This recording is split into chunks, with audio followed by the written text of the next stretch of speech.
Oi, gente, chegamos. Aí, tivemos que adaptar para o outro computador. Não estamos vendo a imagem de vocês. Agora sim. Agora. Tá me vendo? Sim. Nós tivemos que aumentar para o outro, adaptar para o outro computador.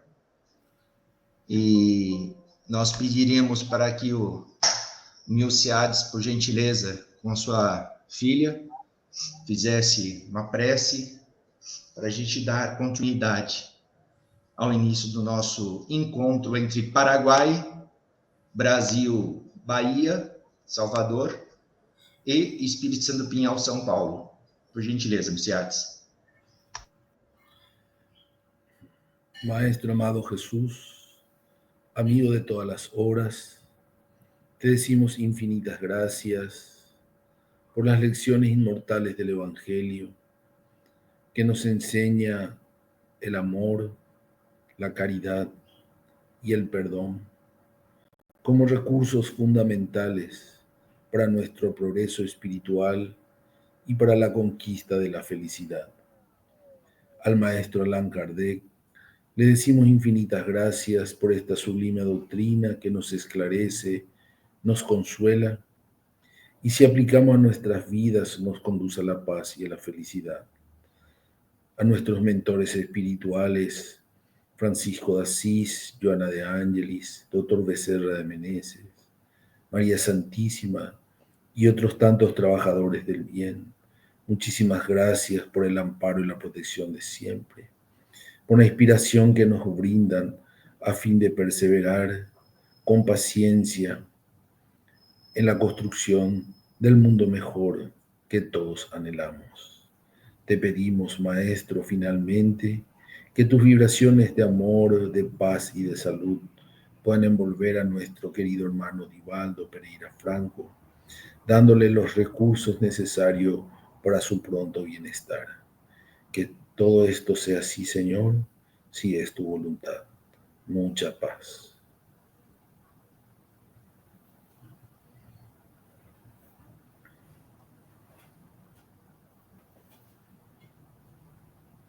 Nós vamos aqui nos adaptando aí à utilização da tecnologia, né?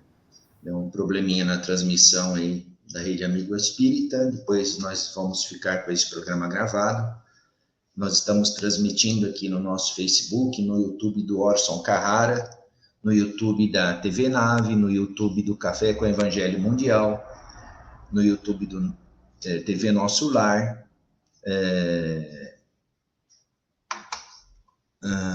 no YouTube da Rádio Portal da Luz, e o streaming aqui é da TV IDEAC do Rio de Janeiro, e também na Rádio Espírita Esperança. Depois nós enviamos para os demais canais que estão vinculados à Rede Amigo Espírita, que nós tivemos uma questão aí tecnológica para resolver.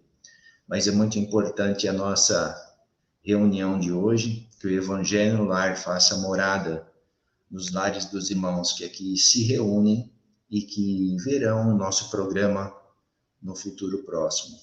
Que a luz do Mestre Jesus possa fazer parte dessa nossa jornada espiritual. Graças a Deus. Josi. E é com muita gratidão nós recebemos vocês, queridos convidados, Milciades, Aramis, Tânia Menezes, neste convite para a gente refletir sobre alguns assuntos. E hoje vamos falar sobre Jesus, desafios e reencarnação. Uma reflexão sobre o impacto dos ensinamentos de Jesus na humanidade, as lições que podemos aprender em sua trajetória, com sua trajetória. Então, esse livro, ele propõe analisar os desafios que enfrentados por Jesus durante a sua vida terrena, a sua relação com a reencarnação, e como que a figura de Jesus não só representa a conduta moral, mas sim os exemplos que ele deixou. Então, nós vamos refletir e vamos convidar Tânia Menezes para iniciar esta conversa fraterna. Muito obrigada, querida irmã. Muito obrigado, Tânia. Boa tarde, querida Josi, Luiz, uma alegria estarmos de volta para este momento em que eventualmente nos encontramos no Evangelho Mundial. Aos queridos amigos Milcíades e a Arames, é isso, Arames, né? A filha, e sigamos para as nossas reflexões de um tema que puxa tantos outros, né? Porque Jesus é um tema, desafios é outro e reencarnação também, né? Aí eu queria começar com uma fala da benfeitora Joana de Ângeles, que nos traz sobre a questão da reencarnação, que a existência física no abençoado planeta é um contínuo desafio. Ou seja, quando nós mergulhamos para as experiências do corpo, nós vamos nos deparar com muitos desafios. E por que esses desafios? Porque nós nos deparamos com ocorrências que são necessárias ao nosso processo de amadurecimento. E aí ela vai dizer que ninguém reencarna sem que haja um objetivo psicológico para a existência. E esse objetivo ele está exatamente relacionado ao refazimento dos nossos caminhos que percorremos de maneira equivocada no nosso dia a dia. E aí vamos pensar em situações que nos deparamos, que são desafiadoras e que nem sempre nós abraçamos essas situações como oportunidades de crescimento para nós. Quando nos deparamos com um adoecimento. A doença, quando bate à nossa porta, é sempre muito desafiadora, especialmente quando ela tem um curso que é demorado, quando se trata de uma doença crônica, que nós não teremos cura, temos que aprender a conviver com ela até o final da nossa existência. Mas nós também nos deparamos, ao longo da nossa caminhada, com as dificuldades econômicas. São, muitas vezes, situações oriundas, desencadeadas pela falta do emprego, por situações que nos chegam e que requer que nós assumamos contas que não tínhamos condições de assumir. E isso também é desafiador e pode gerar aflições. Por que não falar dos nossos conflitos nos relacionamentos, que em algumas circunstâncias vão também deixar em nós aflições, ansiedades, mas o que nós percebemos é que cada uma dessas condições, quando elas nos chegam, elas têm propósitos para o nosso crescimento, para o refazer deste caminho. E aí, quando nós vamos para Jesus, nós percebemos que ele compreendia a nossa realidade de ser espiritual. Então, ele entendia quando nos deparávamos com estas situações do cotidiano e ele procurava atender a nossa individualidade. Porque quando nós perguntamos quem é você, nós estamos falando da personalidade que vai se apresentar no corpo, que tem características de ordem física, mas fazendo uma alusão à primeira pergunta de O Livro dos Espíritos, não se pergunta quem é Deus, e sim quem é Deus. Então, o que ele se relaciona à nossa essência. Então, quem é Tânia e quem é Tânia tem diferença. Porque o que está me perguntando da minha realidade espiritual, da minha individualidade. E o quem se atribui àqueles aspectos exteriores. Tânia é introvertida, Tânia é extrovertida, Tânia é uma pessoa que é comunicativa, que é amiga. Então, são os aspectos que caracterizam a pessoa, quem é, mas que sou é exatamente esta visão que se direciona para a realidade do espírito. Então, quando nós buscamos Jesus, nós vamos entender que Jesus, ele ia na nossa individualidade. Vamos pensar na questão, por exemplo, da mulher adúltera.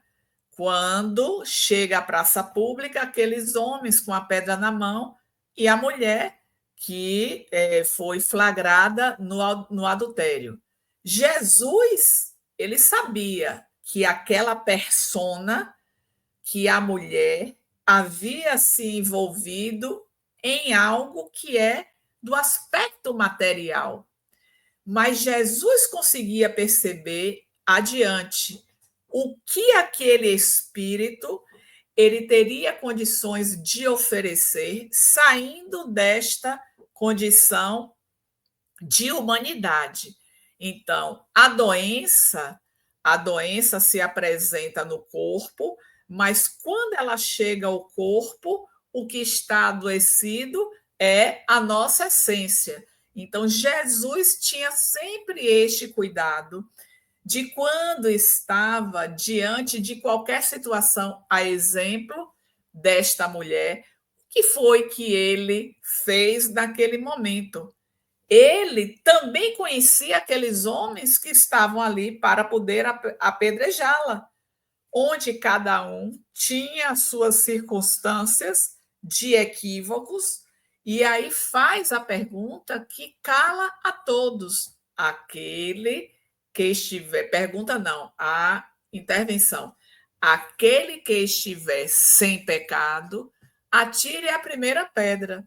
Então, Jesus estava se dirigindo a todo um passado de equívocos que aqueles homens traziam na sua alma, e sabendo dessa circunstância, e que naquele momento eles teriam a consciência desperta de que traziam esses equívocos, e aquela mulher ela teria uma liberdade que, se fosse bem aproveitada, ela estaria no futuro oferecendo outras condições, e que foi exatamente o que aconteceu com aquela mulher.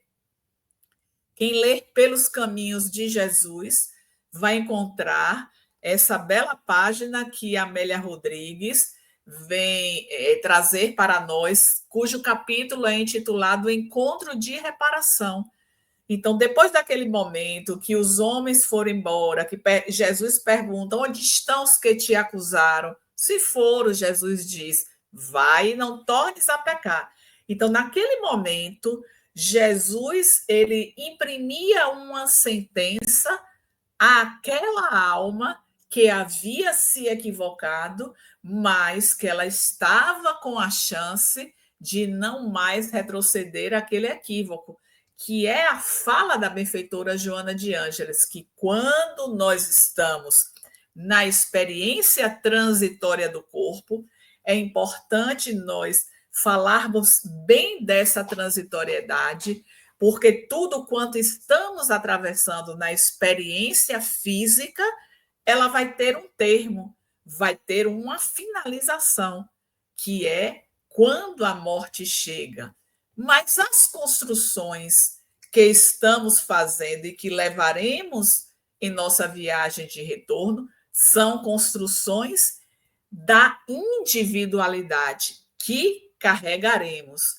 Então, esta maneira de ser de Jesus, que se dirigia à individualidade, é porque Jesus compreendia muito bem as leis do nosso Pai, sendo uma delas a lei de causa e efeito. Jesus sabia que nós somos os construtores do nosso destino, e aquilo que estamos atravessando agora é o resultado de todo um conjunto de ações que praticamos no passado, e que este passado ele se atualiza no momento, deixando as marcas destas ações que praticamos. Mas quando nós falamos de marcas do passado, parece que nós só colhemos os frutos através do sofrimento daquilo que foram os nossos equívocos. Nós fazemos muitas coisas boas, porque a marcha do espírito é ascensional. E aí, quando nós vamos tratando da encarnação e vamos à questão 132 de O Livro dos Espíritos, Allan Kardec vai indagar qual o objetivo da encarnação dos espíritos, ou seja, por que nós saímos da erraticidade e recebemos um corpo físico e passamos esta experiência transitória na Terra ou em outros mundos, porque a Terra é um dos mundos habitados. Nós sabemos que existem outros orbes que também são habitados. Então, qual a necessidade da encarnação? O que os benfeitores vão estar respondendo para nós, que Deus lhes impõe a encarnação com o objetivo de fazê-los chegar à perfeição. Aí voltamos a Jesus, Espírito perfeito, completamente integrado às leis de Deus, mas que se submete a estar junto a nós para auxiliar-nos em nossa marcha ascensional.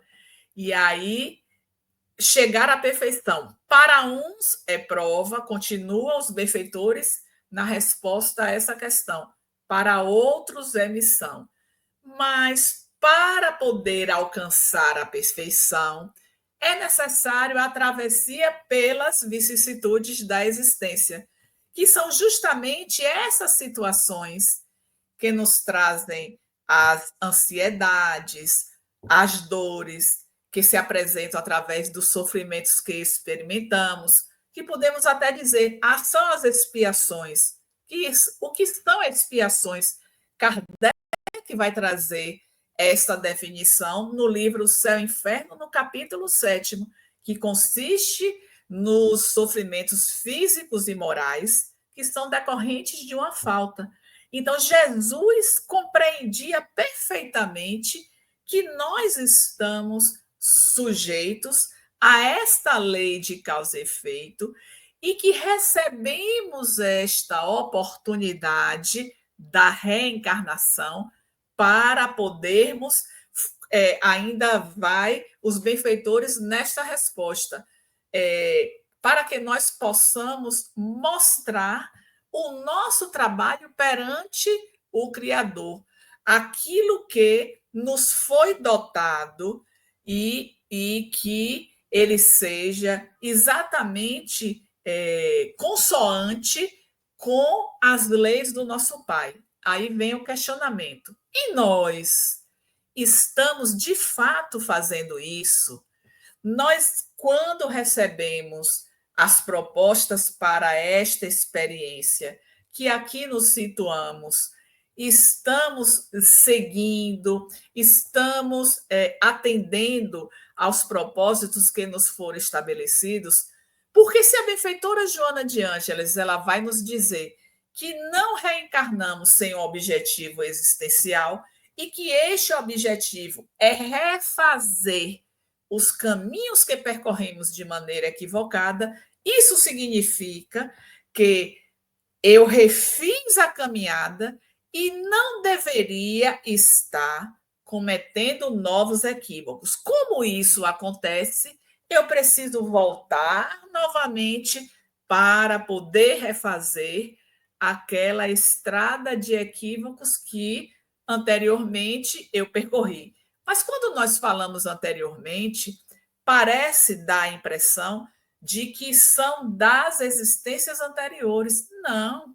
Das atuais, nós também temos a possibilidade de equivocar e agora refazer.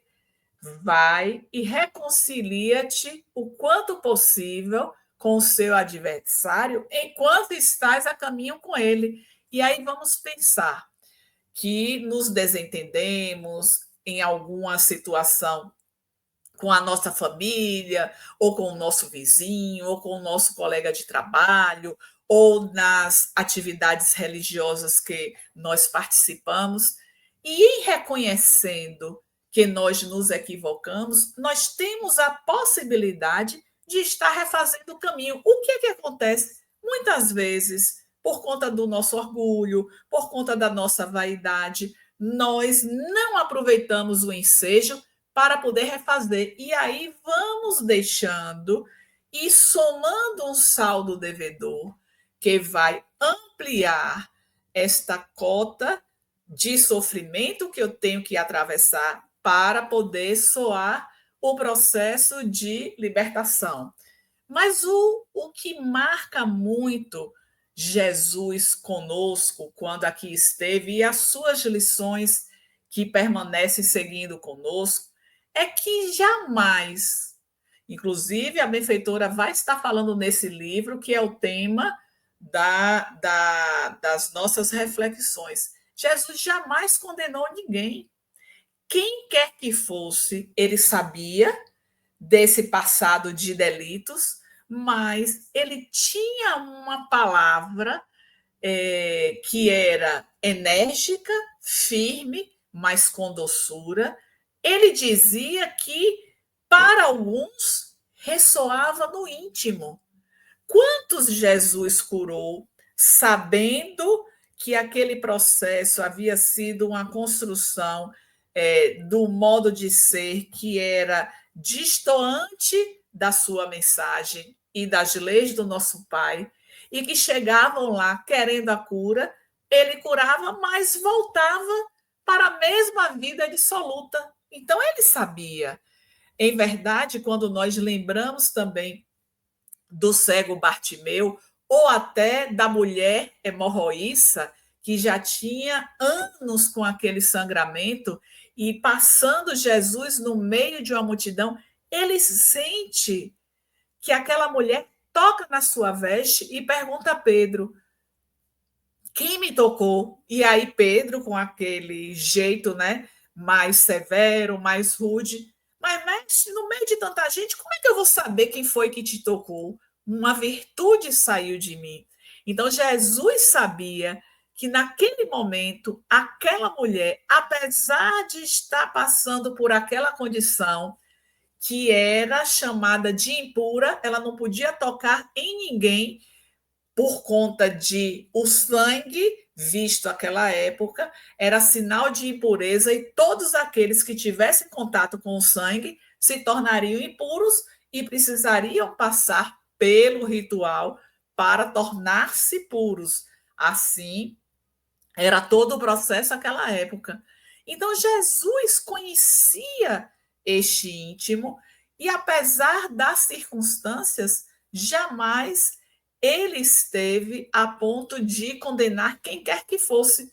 Vamos lembrar de Maria de Magdala, também a mulher que tinha sua vida dissoluta, mas tinha ouvido falar de Jesus.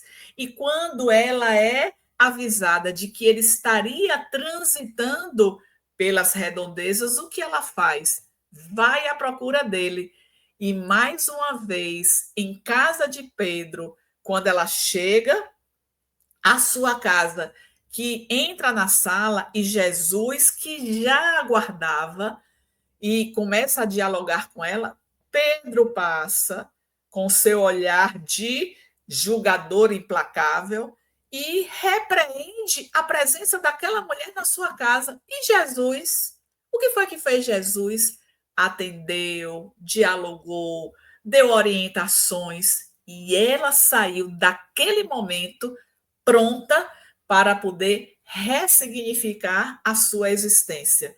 Se não tivéssemos em Jesus esta figura que não estava para julgar, certamente muitas Marias de Magdala teriam se pervertido mais e mais, porque não encontraria à sua frente alguém que fosse capaz de oferecer a presença amiga, a orientação segura. Quando não falar também daquele momento em que Pedro estava à casa do caminho, chega as mulheres que estavam ajudando ali na organização da igreja, e chega uma mulher também que tinha vida dissoluta, e aquelas que estavam auxiliando a Pedro na limpeza da igreja, vira para ele com aquele olhar de reprovação: você vai atender a esta mulher? Ele sai e mantém um diálogo com Jesus, que já não estava mais conosco, e aí ele na dúvida: mas Senhor, se eu for auxiliar essa mulher, eu vou perder a colaboração daquelas outras que não aprovam a sua conduta. E aí o que é que Jesus diz a Pedro? Enquanto você está nessa discussão, eu vou lá, porque ela precisa da minha atenção. Então, Jesus, a todo instante, teve esta postura de estar acolhendo a quem quer que fosse, porque este era o seu papel. E é também o nosso papel. Quando ficamos a perder tempo julgando o outro, a atitude do outro, que o outro está fazendo, nós não estamos nos ocupando com aquilo que pertence a nós, a nossa existência, a nossa caminhada. Outra questão também trazida nessas experiências de Jesus conosco era a oportunidade que ele sempre dava de cada um poder refazer o seu caminho. Ora, se chegava para ele e ele não tinha qualquer julgamento, e a palavra era sempre: vai e não retroceda a este passo, não volte a pecar, não se equivoque mais. Então, era sempre o mesmo comando. E tinha algo que a gente vê muito na série psicológica de Joana de Ângeles, quando ela nos estimula a autoconhecimento, a autoiluminação. Tudo isso nós conseguimos quando nós trabalhamos a moral, trabalhamos esta regra do bem proceder, o fazer o bem, o estar cada vez mais integrado às leis de Deus. Quando Jesus esteve conosco, esta presença, por mais que ele não tivesse a oportunidade de dialogar com todos, porque isso era impossível, era uma multidão, mas Jesus estava com o seu olhar, com a sua presença. Essa energia, ela funcionava como um sol. O sol, quando está, em qualquer lugar, ele expande os seus raios, que vão estar iluminando e trazendo a energia a quem se colocar à disposição para poder usufruir. E Jesus era esta presença. Onde ele passava, ele espalhava através da sua amorosidade, era como se tocasse os corações. É claro que nós sabemos que tinha o outro lado daqueles que o perseguiram, daqueles que o julgaram e condenaram, inclusive nós próprios, que dias antes estávamos aplaudindo na entrada triunfal de Jerusalém, poucos dias depois escolhemos matar a Jesus e libertar a Barrabás, que era o ladrão. Então, essa postura, no auge do seu momento final, Jesus ainda traz o seu olhar compassivo, pedindo ao Pai que nos perdoasse, porque nós não sabíamos o que estávamos a fazer.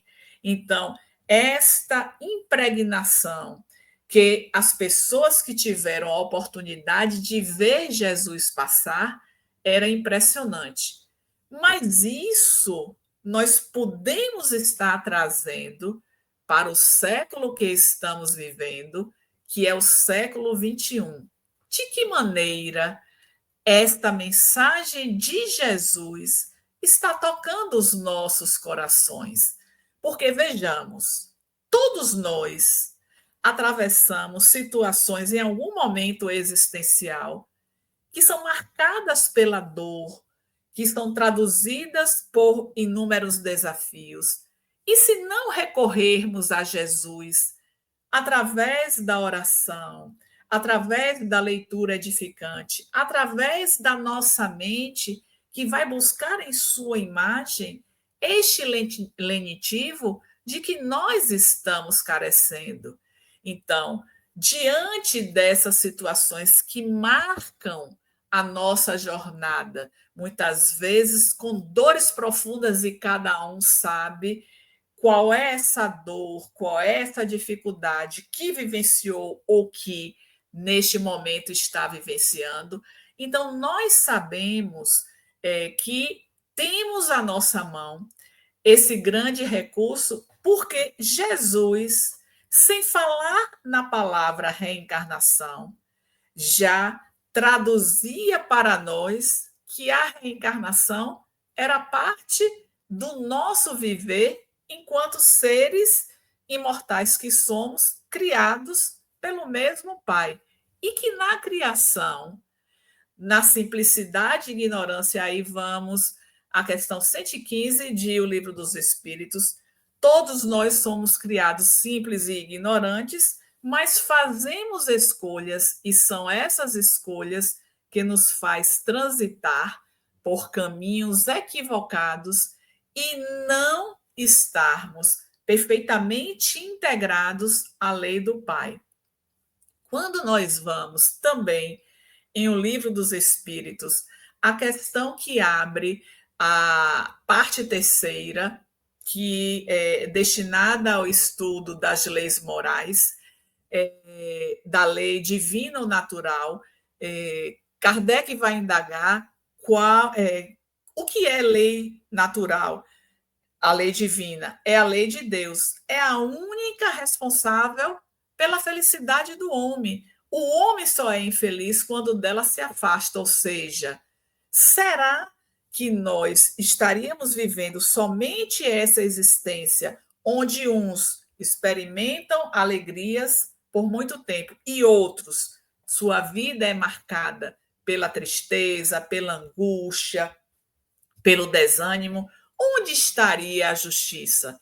Então, sem compreender a reencarnação, nós não teríamos respostas para estas indagações, e sabendo que, se desejamos de fato alcançar a felicidade, é necessário essa perfeita integração com as leis de Deus, que essas leis estão inscritas em nossa consciência, porque na criação, o Pai, quando nos cria, ele nos dota daquilo que ele possui.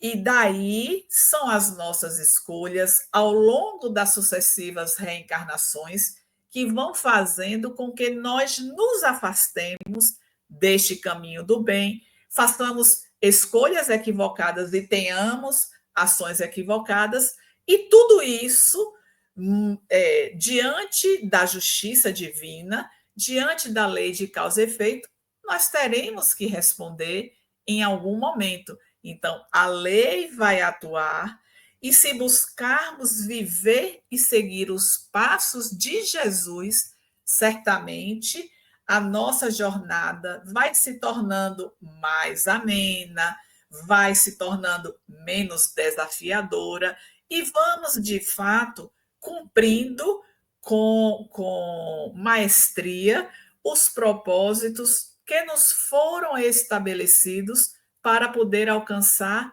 estando aqui. Eu finalizaria dizendo que todos nós, antes de chegarmos a esta existência, nós passamos por um período de preparação para estarmos aqui. Esta preparação, que é elaborada, pensada e executada pelos dirigentes do nosso retorno, nós vamos trabalhar todos os aspectos que são indispensáveis para que sejamos bem-sucedidos na etapa que ora iniciamos. mas como cada um tem a sua liberdade de escolher, talvez diante de uma prova ou de uma expiação, nós não saibamos extrair as melhores lições e, ao invés de atender o programa estabelecido, nós criamos mais dívidas por conta de não entender bem aquele processo ao qual nos deparamos naquele momento.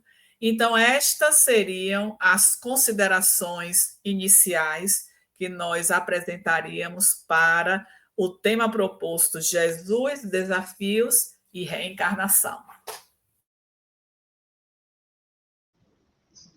Obrigada, Tânia.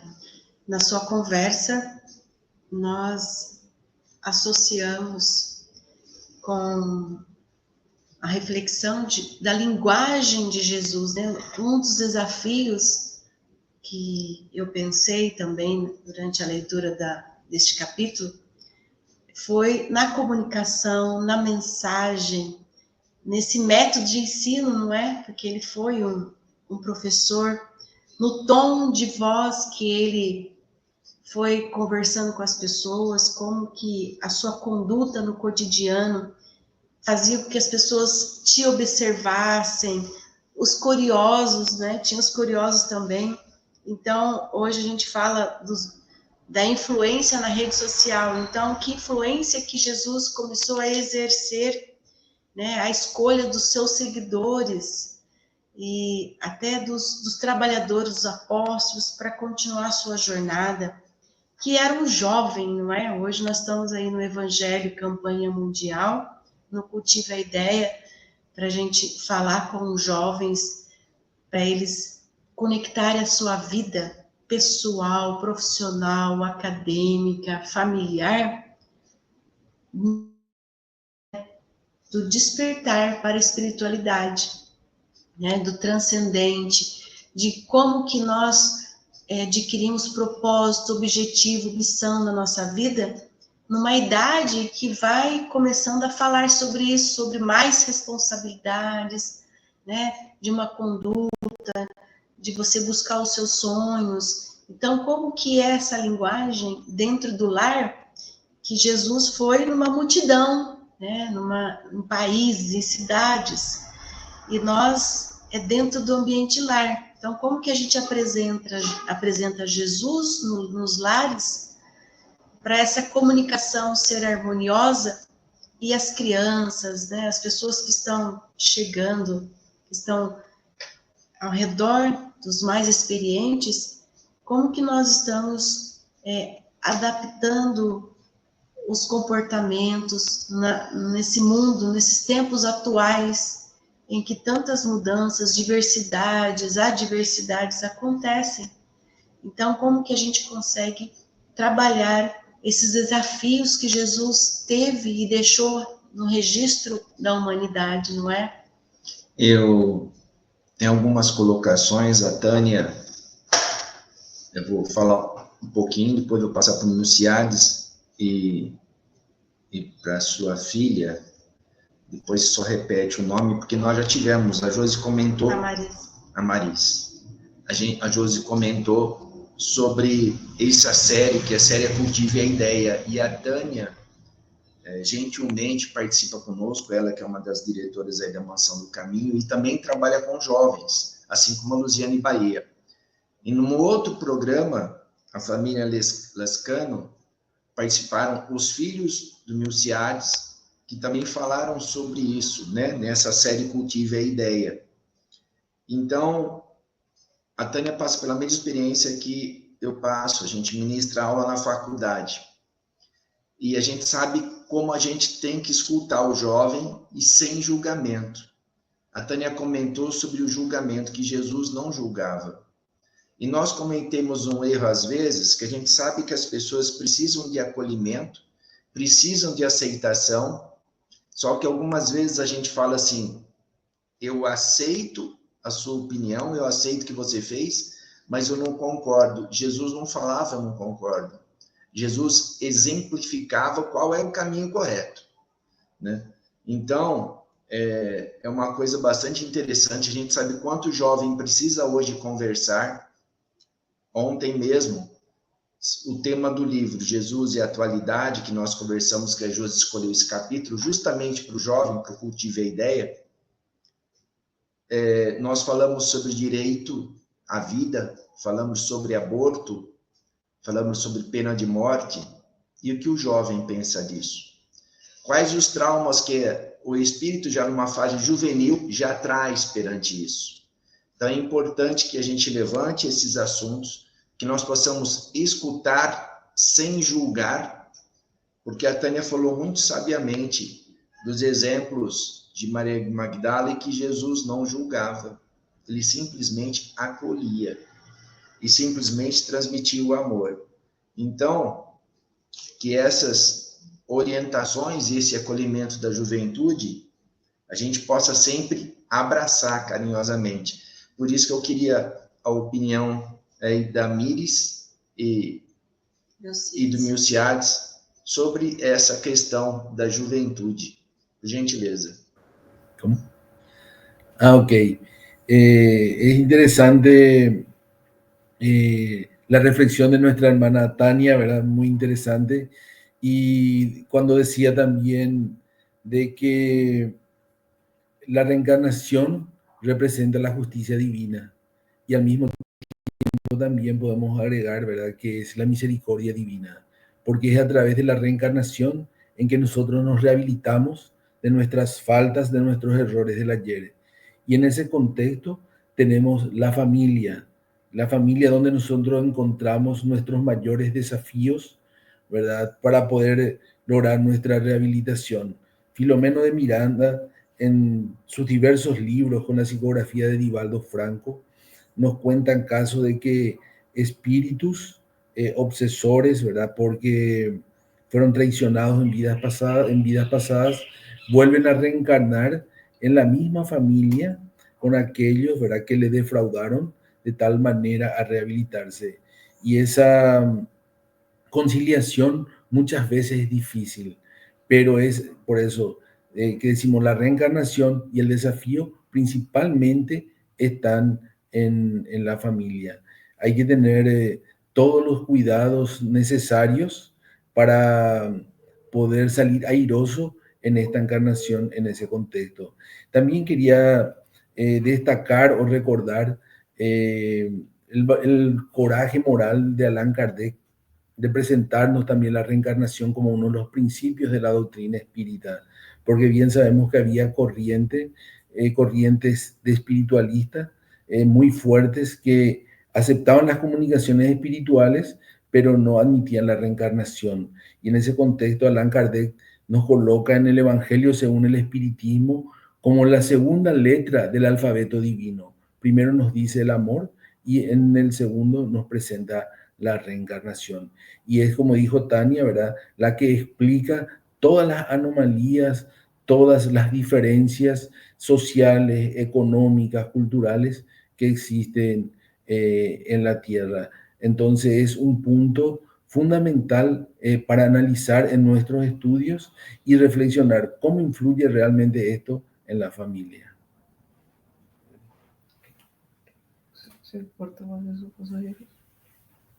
¿Vos escuchás, Tania?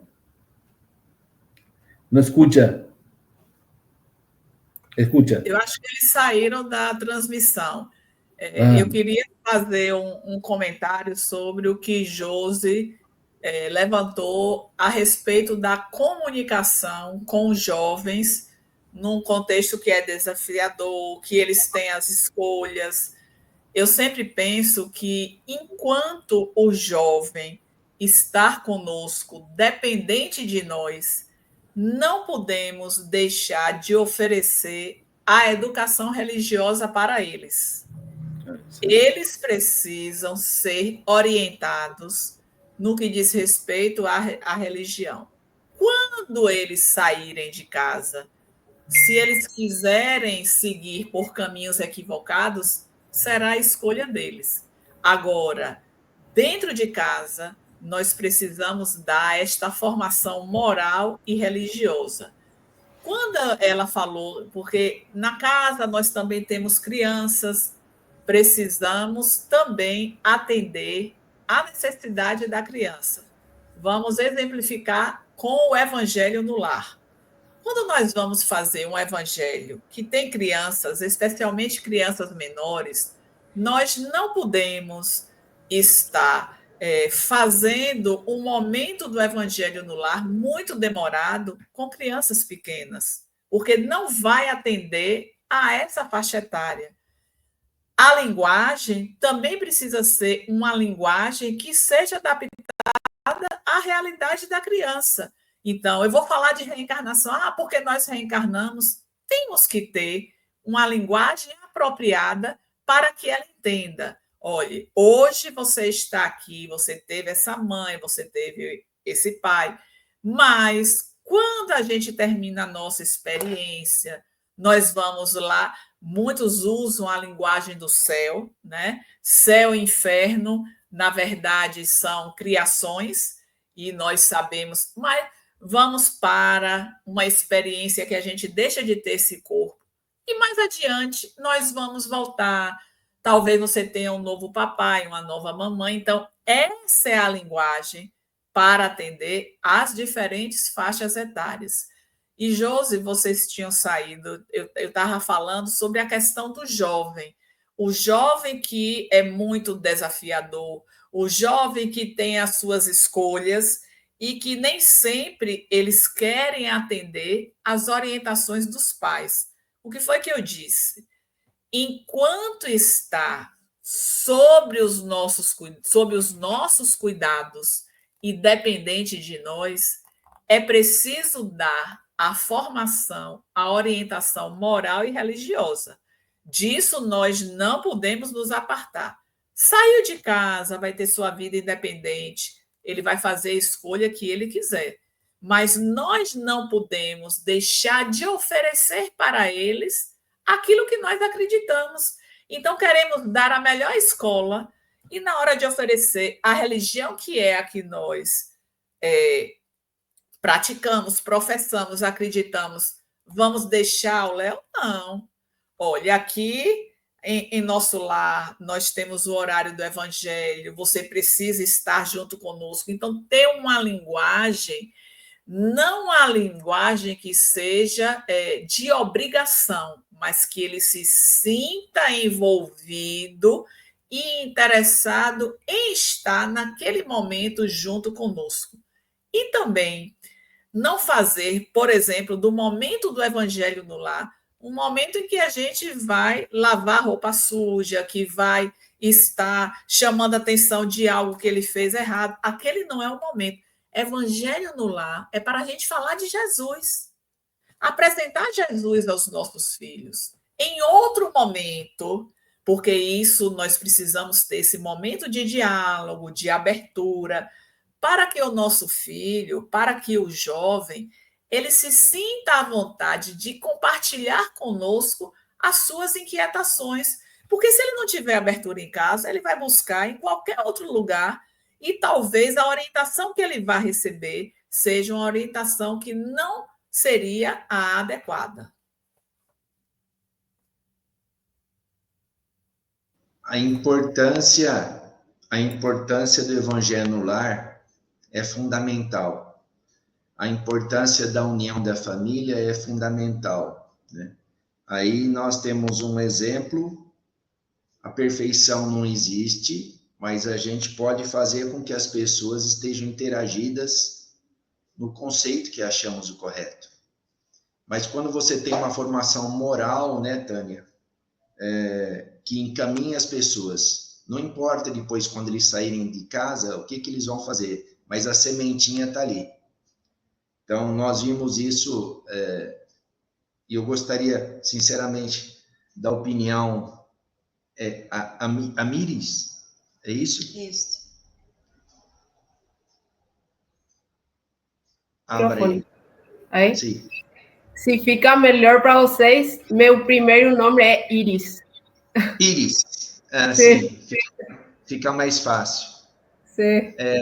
O que você acha do contexto desse ponto que a Tânia disse?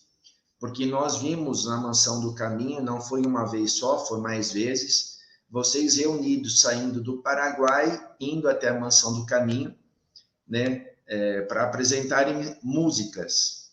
Mas o que você acha desse contexto religioso, esse conceito de formação que eu tive na minha juventude, que eu participei de Mocidade Espírita, o que você acha isso perante esses desafios que a vida oferece e perante o tema de hoje? Estava reflexionando enquanto vocês estavam falando, e ontem, justamente, estávamos lendo um livro da benfeitora Joana de Ângeles, de Divaldo Franco, que se titula Lições para a Felicidade. E lá tem um capítulo que eu acho que é o número 15, que se chama Natal de Amor. E nesse capítulo, a Joana de Ângeles diz que Jesus, tudo aquilo que ele falava estava em perfeita harmonia e concordância com o que ele fazia ou como ele se comportava. Que principalmente esse é o nosso desafio, fazer com que haja a mesma harmonia naquilo que nós falamos e aquilo com que nós nos comportamos. E muitas vezes,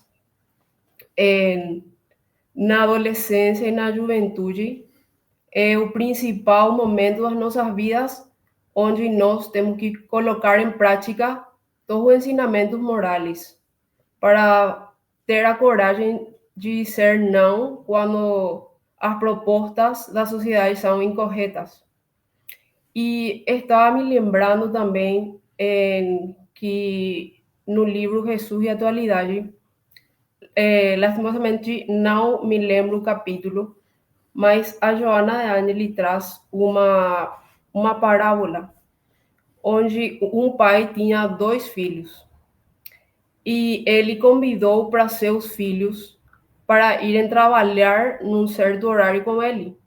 E um dos filhos diz que sim e outro diz que não.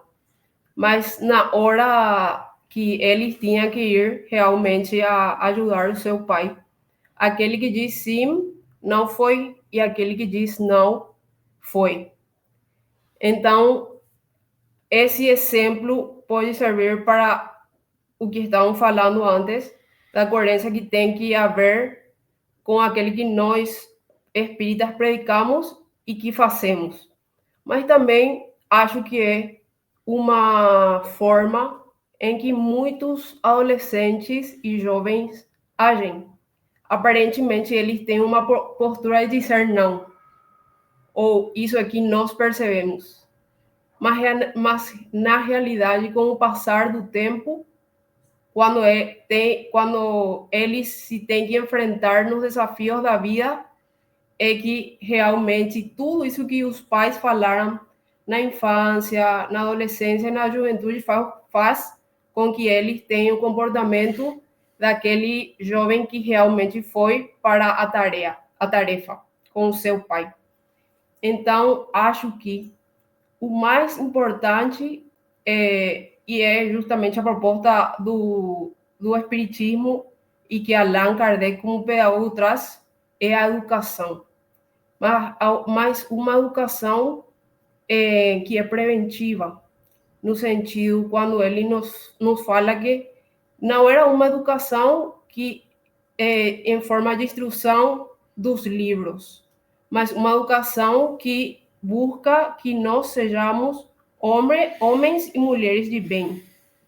Então, eu acho que a melhor etapa para os pais falarem de Jesus é na infância. E também na adolescência e na juventude, porque nós somos reencarnacionistas e sabemos que se agora ele não consegue seguir as lições do Mestre Jesus, na próxima encarnação vai ter que seguir porque estão conforme as leis de Deus.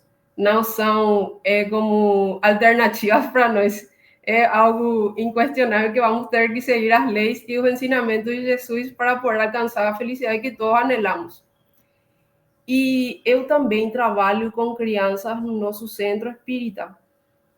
E o nosso centro espírita tem a característica que se encontra situado numa região que é, vamos dizer, de uma condição socioeconômica médio para baixo. E aí, então, as crianças que frequentam são crianças que têm muitos desafios nas suas famílias. E, às vezes, eu não sabia como fazer para que eles, apesar das dificuldades, possam cultivar o sentimento da esperança nas suas vidas, porque há casos assim muito duros ou muito infelizes. Então, eu, quando utilizava os recursos em que eles tinham que colorir, a mais de ensinar para eles as parábolas de Jesus, comecei a ler eles enquanto eles compartilhavam entre eles as vidas da Joana de Ângeles.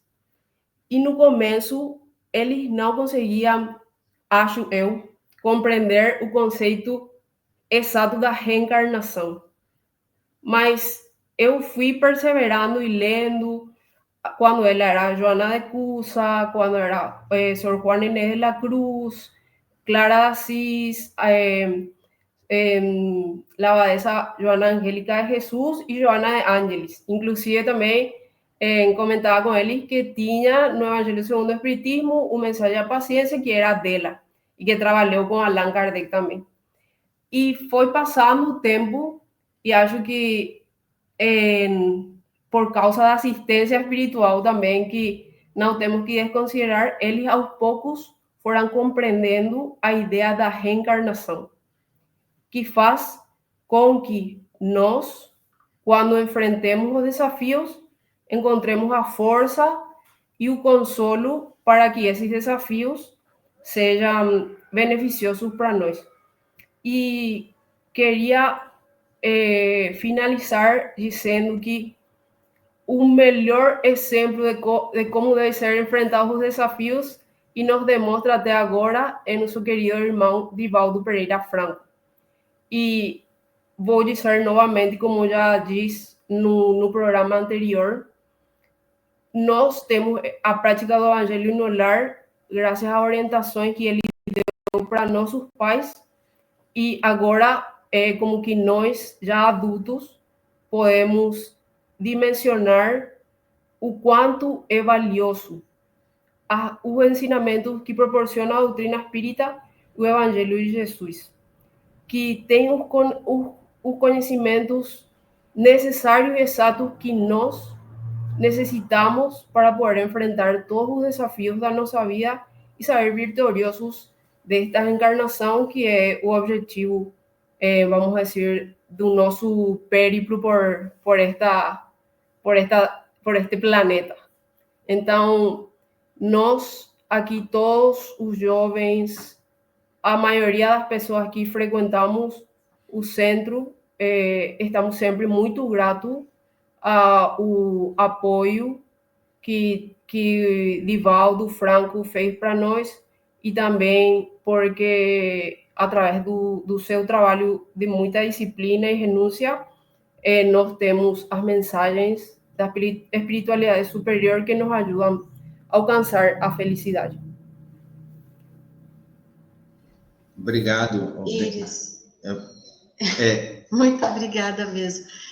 Só para eu não perder aqui o pensamento, Iris, você e a Tânia trouxeram o que me fez refletir que dentro do nosso lar, se nós criarmos também um ambiente mais harmonioso, mais seguro, quando criança, a gente vai assimilar e aí a gente vai crescendo e começando a entender. Se na fase adulta, jovem adulta, em que a gente vislumbra o mundo e a gente às vezes quer deixar aquilo que nós aprendemos para trás e viver a nossa vida, fazer algo diferente, mas se aquele lar conseguiu harmonizar-se, ele volta. Aquela sementinha foi plantada, né? Foi semeada. Então, a mensagem é isso, né? Que os desafios existem. Jesus teve essa linguagem amorosa, né? De amorosidade, essa comunicação com afeto, e mostrou o caminho. E nós estamos aí, né? Nesse mundo de provas, ensinamentos, buscando, sim, esse caminho de luz, de espiritualidade e de evolução.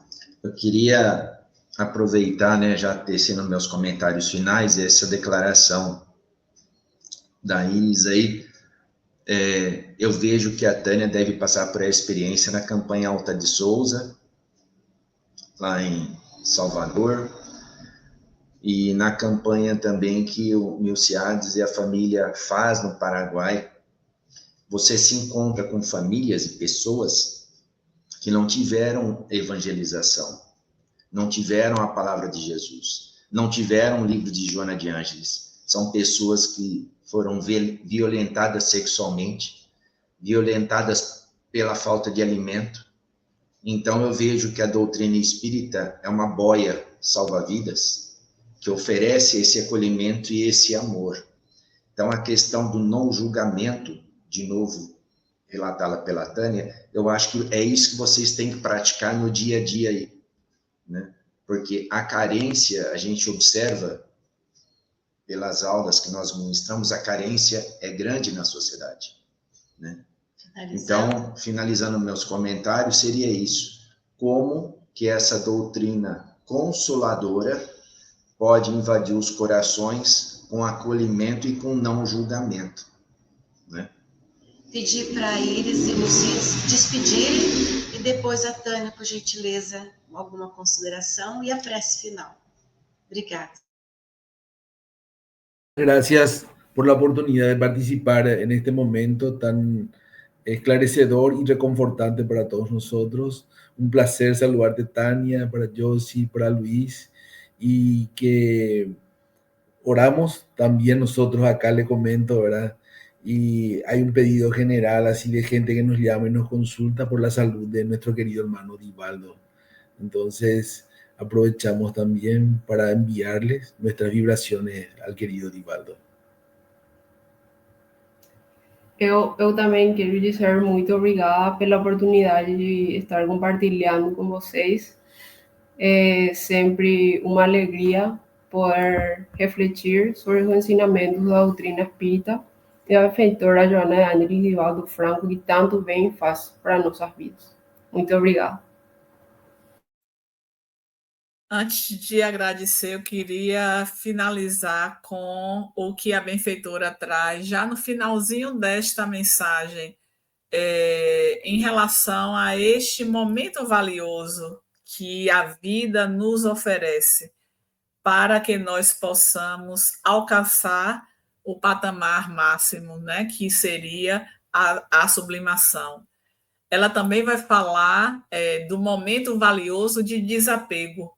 Então, o quanto a gente está imerso, né, nessas questões de ordem material, e que o apego vai se tornando cada vez mais presente. E, por fim, ela fala de momento valioso de amor puro. E aí era isso que eu queria deixar, né, como mensagem, que nós possamos viver mais a essência do amor, que Jesus foi o grande exemplo para nós, e que aguarda que nós possamos viver este amor pleno. Agradecer a presença dos queridos amigos lá do Paraguai, que bom que vocês tiveram hoje comigo a primeira vez, né, compartilhando a telinha, Milciades, Iris, e ao querido casal tão próximo de nós, ao nosso coração, Josi e Luiz, recebam, né, a nossa gratidão por estar com vocês participando deste momento. Vamos então elevar os nossos pensamentos a Jesus, porque a Ele também expressamos a nossa gratidão por este momento singular, feliz, de troca de ideias, e o quanto este momento pode reverberar em nosso íntimo, para que a tua mensagem, Jesus, ela cresça mais e mais em nossa mente, em nossos corações, nos estimulando a seguir com intensidade os teus passos, porque estes certamente são mais seguros e nos darão uma consciência de responsabilidade perante a existência que certamente tu aguardas de cada um de nós.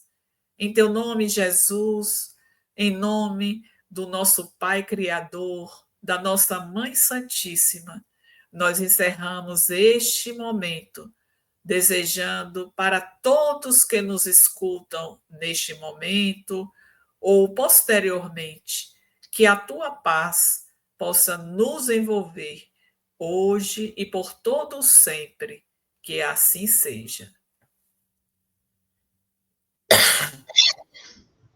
Que assim seja, queridos irmãos, muita paz, luz, espiritualidade e bondade nos corações. Obrigado, paz com Tchau, Jesus tchau. em todos os lares.